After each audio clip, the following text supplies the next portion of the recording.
Hi, my name is Marcia Clark, and I'm the director of Blue Mountain Gallery and also one of the artists. This exhibition by the artists of Blue Mountain Gallery is called Thinking Big. And these spacious galleries of Westbeth gave us the opportunity, our group, the opportunity to show large paintings and sculpture. And there are 42 of us represented. It also gave us a chance to think about scale, and we have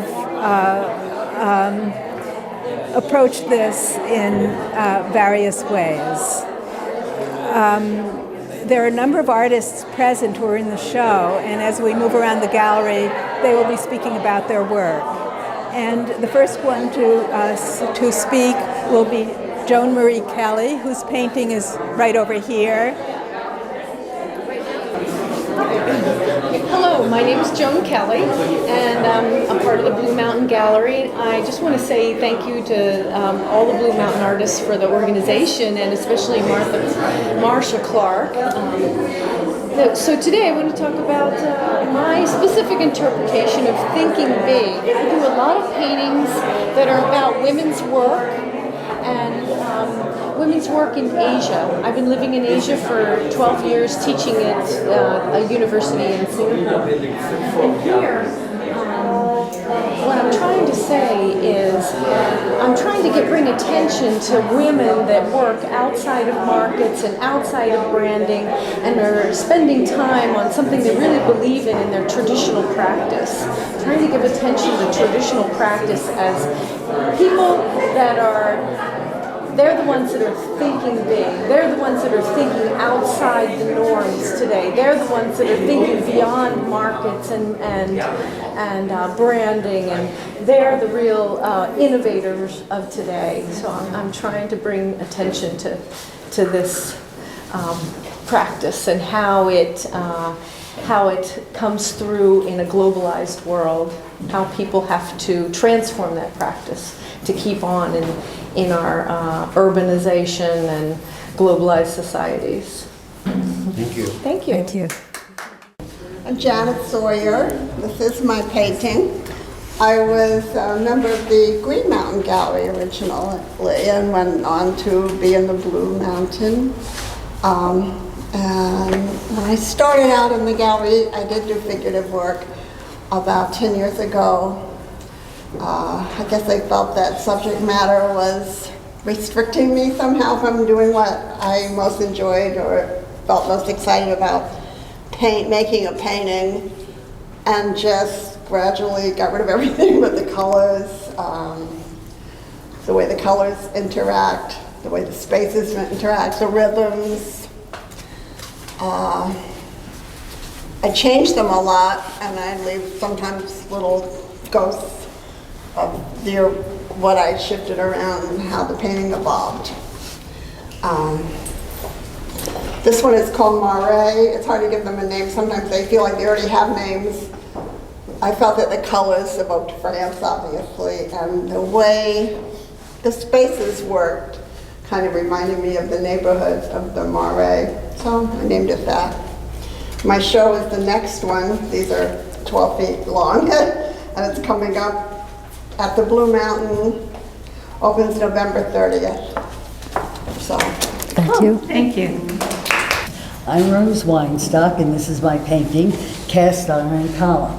It's of a column of a building in Soho.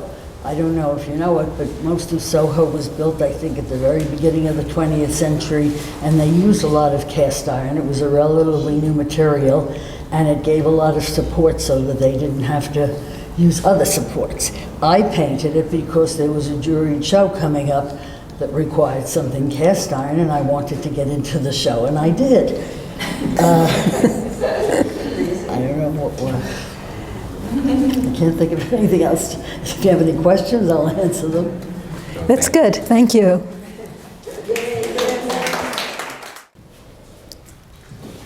I'm Sharon Finnegan, and this is my painting of a view of the World Trade Center as it was being built in 2013.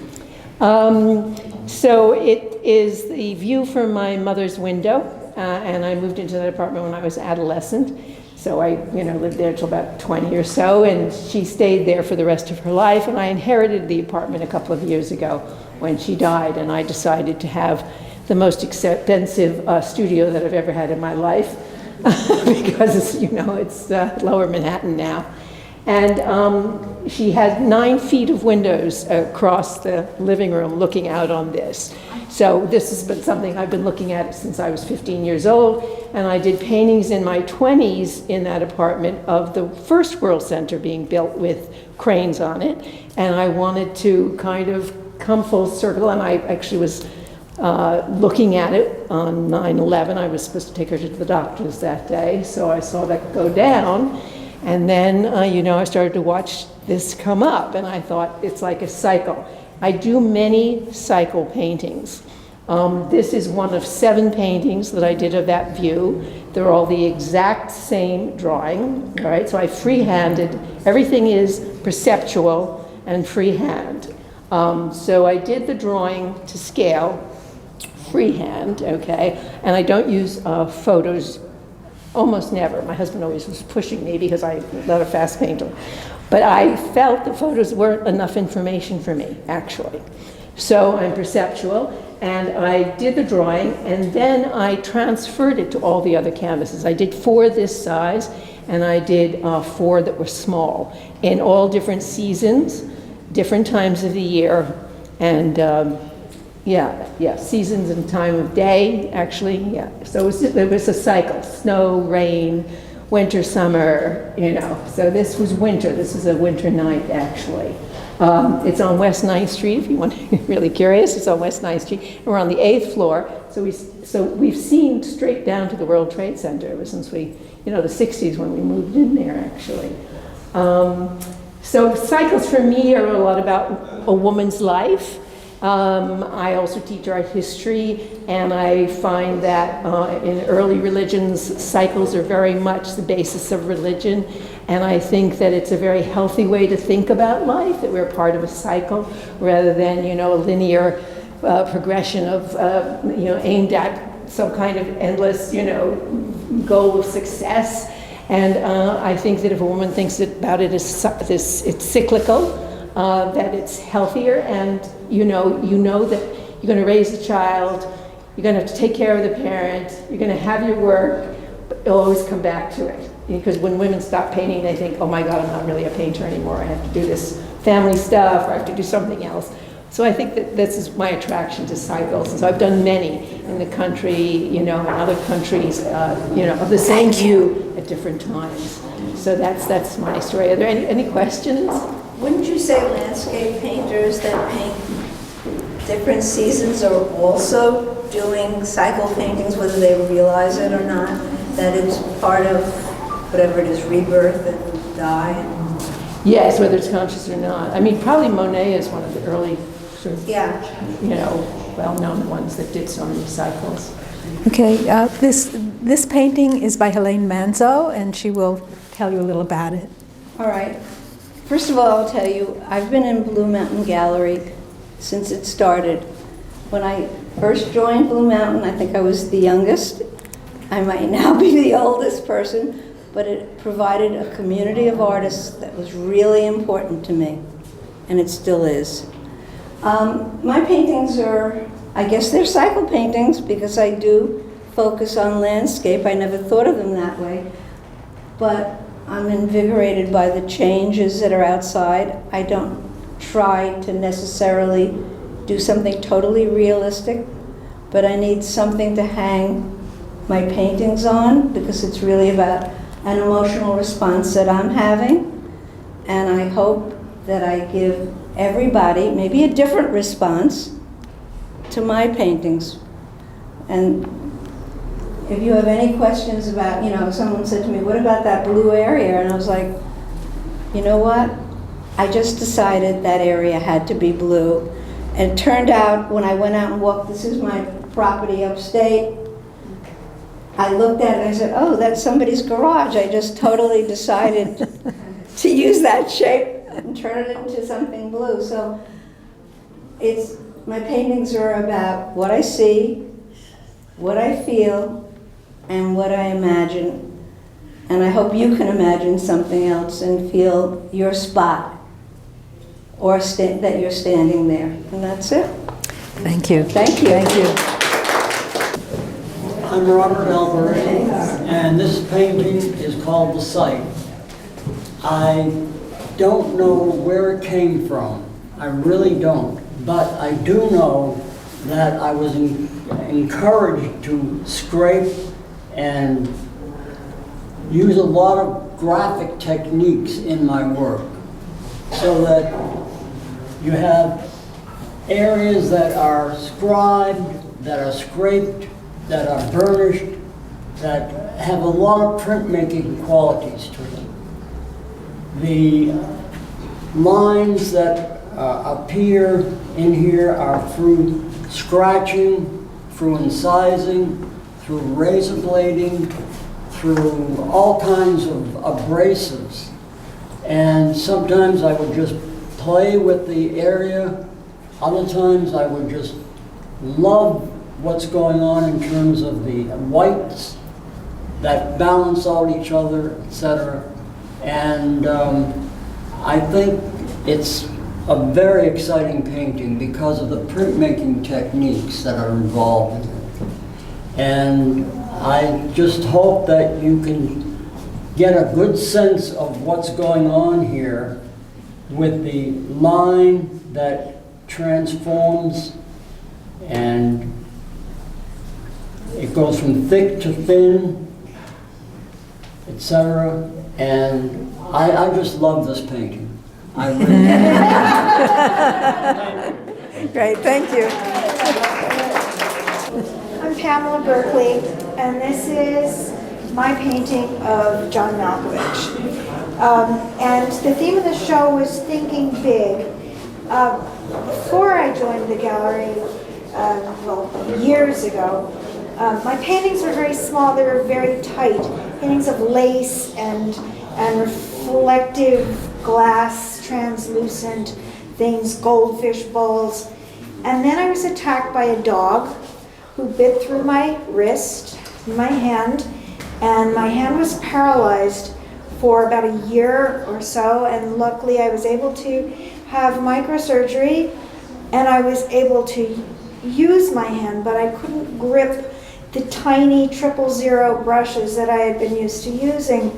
So, had to keep going. The whole scale changed into something much larger. I was using the size of the paintings were not any longer 16 by 20 or even smaller. They became 6 feet by 8 feet.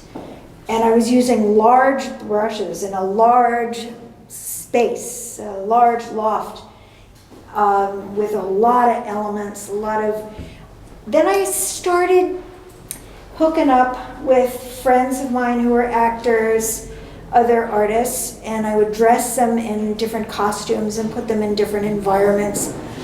And I met John, and he was in my studio one day, and I asked him if he would mind posing, and he started whipping off some of his clothes, and he took a scarf and threw it around his waist and was posing as if he were in a kilt. But we had a conversation about the loft I was in had belonged to a woman named Joyce Johnson, who had been a girlfriend of Kerouac. And she had written a book called Minor Characters. And he was thinking of doing a play. And those guys were all beatniks. So I thought, gee, what if I paint you as a beatnik? And he came in wearing a beret. I mean, that's how he was dressed when he came in. He was wearing a shirt underneath it, though. And so we were talking, and I hadn't smoked a cigarette in 10 years, and we got all wound up, and I took a drag, and within a week I was smoking a pack a day. So, but the painting, even though well, I have to say somewhat minimal for a lot of the other paintings I had done, and it's half the size of the ones I had done. It took me much longer. It took me 6 months to do this painting, whereas other ones had taken me 3 weeks or 3 months, because I had to make some very strong decisions when I put down the paint. And like I said, I can't make things up. He couldn't pose for me for 6 months, so I took a lot of photographs of him from all different angles and different light, and I worked from those and also the ravens. So that's what evolved. Thank you. Thank you. Yes.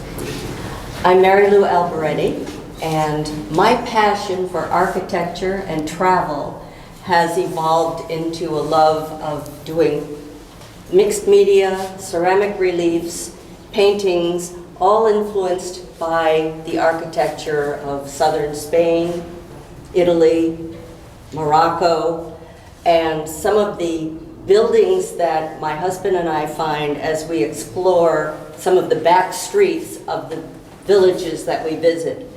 This one in particular, this painting is called Locorotondo, and that's a small town in Apulia.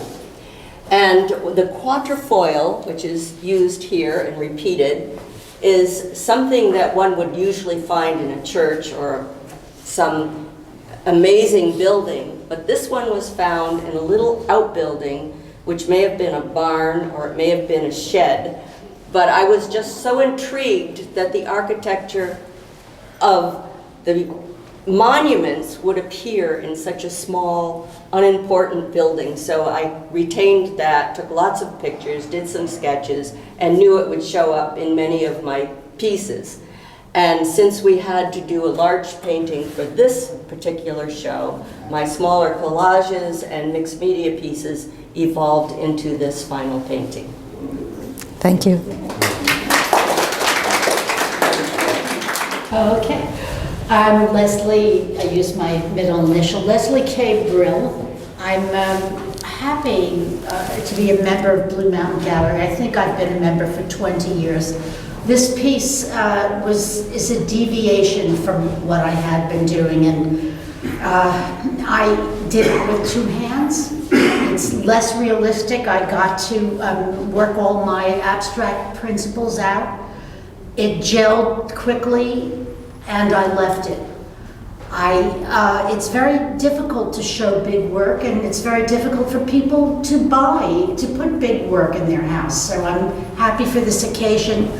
This was inspired by the photographs of Francesca Woodman, and it answers a lot of questions for me. How do you blend abstract concerns with subject matter? I was exhilarated doing it, and I hope you enjoy it also. Thank you. Thank you. Okay. Hi, I'm Nancy Zanowski, and this is my collage piece, Jonah and the Whale. I actually don't quite know, but at the moment that the show topic came up for me to submit a piece, the whale seemed appropriate. I just went there. So, and it's unusual for me to be, I've been abstract since 1995 with my collage work, so to me this is a big change-up. I really enjoy doing this piece. I expect to actually, I work in series when I do collage. I like working small, and according to my statement in the catalog, buy one. I have always been very large in my imagery in a small scale. Thinking big. I'm big because I'm thinking there. The actual physical piece I could put in my pocket. And I'm happy that way. I'm a big fish in a small pond. Thank you. Thank you. Hi, I'm Owen Gray. This painting, back in the 80s I did a lot of viaduct paintings and people in the air, Italian architecture, and fantasy images, topsy-turvy, and another worldliness. And later I've been doing dense, aquatic, looking down paintings. And then when I was doing this, I thought I wanted to go back, take what I did during the 1980s, and put things in the air again. Part of that element, throwing up in the air, all this tropical stuff into the air. And I've been looking at Tiepolo and ceiling painters for inspiration, and just this vast blueness and direction, and trying to put order into chaos, and chaos put into order, and just playing around different elements. And it's called a blue and white balloon. So just experimenting and making a series of these type of paintings. That's about it. Thank you. Hi, I'm Marcia Clark, and this is my folding screen. And it really has 11 panels. And the subject is an island village in Greenland called Uummannaq. But most of my work has been panoramic in scope, and I've experimented with different formats, and I really like the folding screen format because it lets me think in sequences rather than one long stretch. And, not everything at once, but one thought at a time. And so the folds actually set this up because you have to see around a bend. And then the folds create a play between the physical space and the forms and the space in the painting. So this painting, actually, we're not going to, well, maybe I am going to walk around it. You can see the beginning of it in the back here. This is a children's home in Uummannaq and the Uummannaq Mountain. And then, of course, the story continues around this way. We all had a 72-inch limit, which I wish to keep, but this is how I managed to get the whole piece in. Thank you. I'm Jamie Wing, and I do love painting, and I love the opportunity of being in this exhibition and in the Blue Mountain Gallery. And I basically grew up in the woods, and when I was young, we lived in an area with 100 acres of woods, and I used to explore and all down by the brooks and around and see the flowers in the swamp and all that. And my uncle had peacocks there, and we listened to peacocks squawking and all. So I just love the environment, and along comes the environmental interests of today's, the importance of the environment. So I'm so happy to be able to do things that reflect something we're thankful for, and I start crying soon. So it's Mother Nature's work. It's not mine. And I hope to do something to keep people planting green things and gardens and whatever, enjoying nature. And at our church we had an ecological art show this year, and we hope to have it again, and want to invite people from the Blue Mountain Gallery to participate in our Eco Art Show. It goes along with the Earth Day. So thank you very much. Thank you, Jeannie.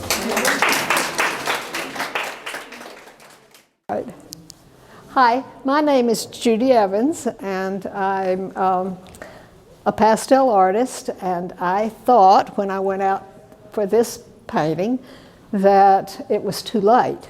I figured, well, I waited too long. I like to go up to Harriman and find things up there along the river. But I thought, well, you've missed it now. But when I got up there, instead of looking up for things with the trees, I just got lucky and I looked down and I saw this floating in the water.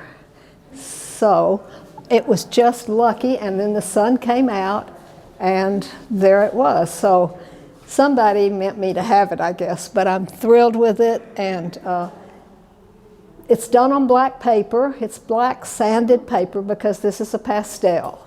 So that's really it. I mean, it was just a good, lucky find, and it pays to go on out sometimes instead of giving up, because you just never know what Mother Nature's going to give you.